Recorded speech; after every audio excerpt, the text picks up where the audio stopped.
अस्सलामु अलैकुम वरहमतुल्लाहि वबरकातुहू। अल्हम्दुलिल्लाह वस्सलातु वस्सलामु अला रसूलिल्लाहि अम्मा बाद।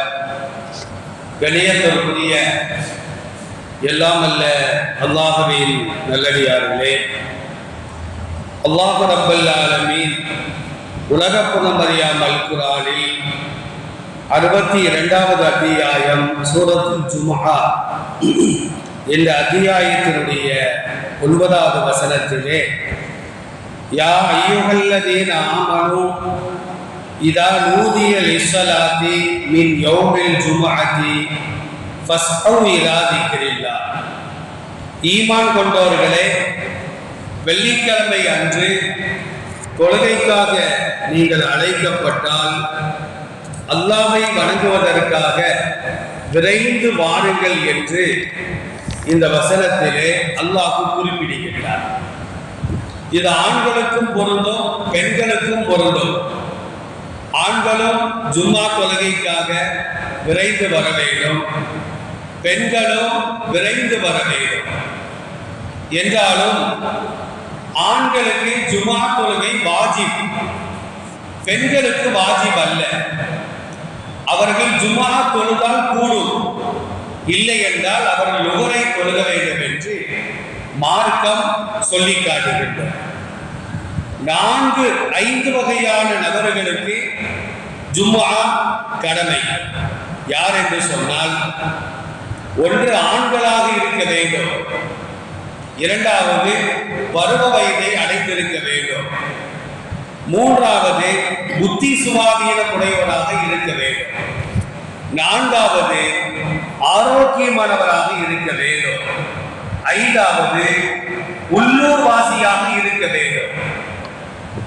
இது அல்லாமல் சிறு குழந்தைகள் மீதோ, பருவ வயதை அடையாதவர்கள் மீதோ, புத்தி சுவாதீனம் இல்லாத பைத்தியங்கள் மீதோ, அல்லது நடப்பதற்கோ ஜும்மாவிலே கலந்து கொள்வதற்கோ முடியாத நோயாளிகள் மீதோ, வெளியூர்காரன் பயணத்திலே இருக்கிறார் அவரின் மீதோ ஜும்ஆ வாஜிப் அல்ல என்பதை நபிகள் நாயகம் ஸல்லல்லாஹு அலைஹி வஸல்லம் அவர்களின் ஹதீஸுகள் தெளிவாக சொல்லி காட்டுகிறார். அபூ தாவூத் என்ற நூலிலே 1067வது செய்தியாக பதிவு செய்யப்படுகிறது. பெண்கள், சிறுவர்கள், நோயாளிகள், பைத்தியங்கள் இவர்கள் மீது ஜும்ஆ கடமை இல்லை என்பதாக நபிகள் நாயகம் ஸல்லல்லாஹு அலைஹி வஸல்லம் கூறுகின்றார்கள். சரி, ஒரு சிறுவர் ஜும்ஆ தொழுகிறார், ஒரு நோயாளி ஜும்ஆ தொழுகிறார், ஒரு பைத்தியம், அதாவது புத்தி சுவாதீனம் இல்லாத நம்ம ஜும்மாவுக்கு சில பேர் வராங்க, அப்படிப்பட்டவர்கள் வருகிறார்கள். அல்லது பெண்கள் ஜும்மாவிலே கலந்து கொள்கிறார்கள், வெளியூர்காரர் ஜும்மாவிலே கலந்து கொள்கிறார். கூடுமா என்றால் தாராளமாக கூடும். இவர்கள் ஜும்மாவும் தொழுதுவிட்டு லுஹரும் தொழுக வேண்டிய அவசியம் கிடையாது. இப்ப பெண்களை பொறுத்த மட்டிலும் ஜும்மா வீட்டில் தொழுக முடியாது. வீட்டில் அவங்க தொழுகிறாருன்னா 4 ரக்காத் லுஹர் தான் தொழுகணும். அதே நேரத்தில் பள்ளிவாசல ஜும்மா தொழுக நடக்குது, வீட்டில் பெண்கள் இருக்கிறாங்க, அங்கே இமாம் தொழுகை நடத்துகின்ற அந்த சப்தத்தை வைத்துக் கொண்டு பெண்கள் வீட்டில் 2 ரக்காத் தொழுகலாமானா தொழுவது கூட. சில ஆண்கள் என்ன செய்யறாங்க அப்படின்னா, ஒரு ஜுரம் ஏற்பட்டு விட்டாலோ, அது வீட்டிற்கு விருந்தாளிகள் வந்து விட்டாலோ, பள்ளிவாசல் 1 கிலோமீட்டர் 2 கிலோமீட்டர் தூரத்துல இருக்கும், ஆனா ஸ்பீக்கர் கட்டியிருப்பாங்க, அதை வைத்துக் கொண்டு வீட்டிலேயே ஜும்மா 2 ரக்காத் தொழுகக்கூடிய ஒரு அவலமான சூழ்நிலையை நாம் பார்த்து வருகின்றோம். சஃபு என்பது அடுத்தடுத்து இருக்க வேண்டும். இப்ப நமக்கு தொழுதுகிட்டு இருக்கிறோம், இந்த ரோட்டுக்கு அங்கிட்டு ஒரு சஃபு நிற்கலாமா, நிற்பது கூட. ஏன்னா இடைவெளி என்பது ஏற்படுவது கூட. அப்போ ஒவ்வொரு சஃபுக்கு பின்னாலும் ஒரு சஃபு இருக்க வேண்டும். பள்ளிவாசல் ஒரு பக்கம், இவரு ஒரு பக்கம். இப்ப நம்ம லுஹர் தொழுக வைக்கிறோம், வீட்டில் இருந்து கொண்டு அந்த சப்தத்தை கேட்டுக்கொண்டு நான் ஜமாத்தோடு தொழுகிறேன் அப்படின்னு தொழுக முடியுமா அப்படின்னா நிச்சயமாக முடியாது. இமாமிற்கு பின்னால் நின்றுதான் அவர் தொழுக வேண்டும். அதனால பெண்கள் வீட்டுல தொழுதாங்கன்னா பள்ளிவாசலிலே தொழுகை நடத்தப்படுகின்ற அந்த சப்தத்தை வைத்துக் கொண்டு வீட்டுல அவங்க ஜும்மா தொழுக முடியாது. அவங்க 4 ரக்காத்து நுகர் தான் தொழுக வேண்டும். முடியாதவர்கள், வயதானவர்கள், நோயாளிகள் வீட்டில் இருப்பார்களே ஆனால் அவர்களும் ஜும்மாவினை கலந்து கொள்ள முடியவில்லை என்றால் அவர்களும் 4 ரக்காத் நுகர் தான் தொழுக வேண்டும் என்பதை நபிகள் நாயகம் ஸல்லல்லாஹு அலைஹி வஸல்லம் அவர்கள் சொல்லி காட்டுகின்றார்கள். அப்ப அல்லாஹ் என்ன சொல்லுகின்றார்? ஜும்மா தொழுகைக்காக வேண்டி நீங்கள் அழைக்கப்பட்டால், குர்ஆனில் சொல்லப்பட்ட ஆண்களுக்கு சொல்லப்பட்ட எல்லா சட்டங்களும் பெண்களுக்கும் பொருந்தும். அல்லாஹ் திருக்குர்ஆன்ல நூற்றுக்கணக்கான கட்டளை இடுகின்றார். அகீமுஸ் ஸலாத் வ ஆத்துஸ் ஸகாத் வ அகீமுல் ஹஜ்ஜ வல் உம்ரத லில்லாஹ். இந்த வார்த்தைகள் எல்லாம் அரபு இலக்கணத்தின் அடிப்படையிலே ஆண்பாலை மட்டும்தான் குறிக்கும்.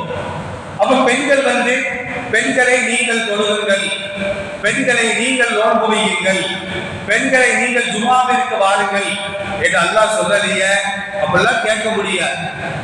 ஆண்பாலாக சொல்லப்பட்டாலும் அது பெண்களையும் சேர்த்துதான் குறிக்கும் என்பதாக திருக்குர்ஆன் நமக்கு தெளிவாக சொல்லி காட்டுகிறது. ஆக பெண்கள் ஜும்மாவிற்கு வரலாமா என்றால் தாராளமாக வரலாம். நீங்க பெரும்பாலான பள்ளிவாசல்கள்ல பெண்களுக்கு என்று ஜும்மா தொழுகைக்காக 5 நேரம் தொழுவதற்காக தனி இடங்களே வைத்திருக்கிறார்கள். சில இடங்கள்ல ரமலான்ல மட்டும்தான் அனுமதிக்கிறாங்க. அப்ப பெண்கள் பள்ளிவாசலுக்கு வருவதாக இருந்தால் ஆண்களுக்கு ஒரு பாதை, பெண்களுக்கு ஒரு பாதை இருக்க வேண்டும். கழிப்பிடம் ஆண்களுக்கு தனியாக, பெண்களுக்கு தனியாக இருக்க வேண்டும். ஒளி செய்யக்கூடிய வசதியும் தனித்தனியாக இருக்க வேண்டும். அதே நேரத்தில் ஆண்கள் கண்களிலே படாமல் பெண்கள் தனியாக ஒரு இடத்திலே அவர்கள் தொழுகைக்காக ஏற்பாடு செய்யப்பட வேண்டும். இத்தனை நிபந்தனைகள் இருந்தால் பெண்கள் தாராளமாக பள்ளிவாசலுக்கு வரலாம். நபி ஸல்லல்லாஹு அலைஹி வஸல்லம் சொல்வார்கள், லா தம்னஉ நிசாஅக்கும் வல் மசாஜித. பெண்கள் பள்ளிவாசலுக்கு வந்தால் அவர்களை தடுக்காதீர்கள். எப்படிப்பட்ட பள்ளிவாசல்? அவர்களுக்கு எல்லாமே தனித்தனியாக இருக்கிறது.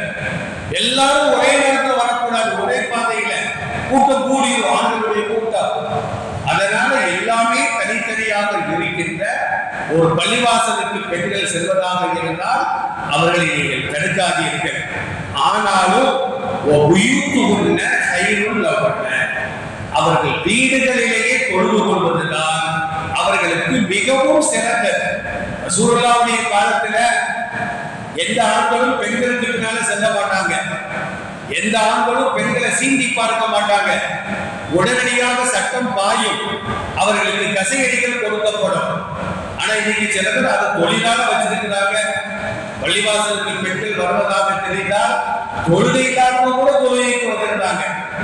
அதனால இந்த காலத்தை பொறுத்த மட்டிலும் புயூத்து கொண்ட கைருள் அவர்கள் வீடுகளிலேயே தொழுது கொள்வதுதான்.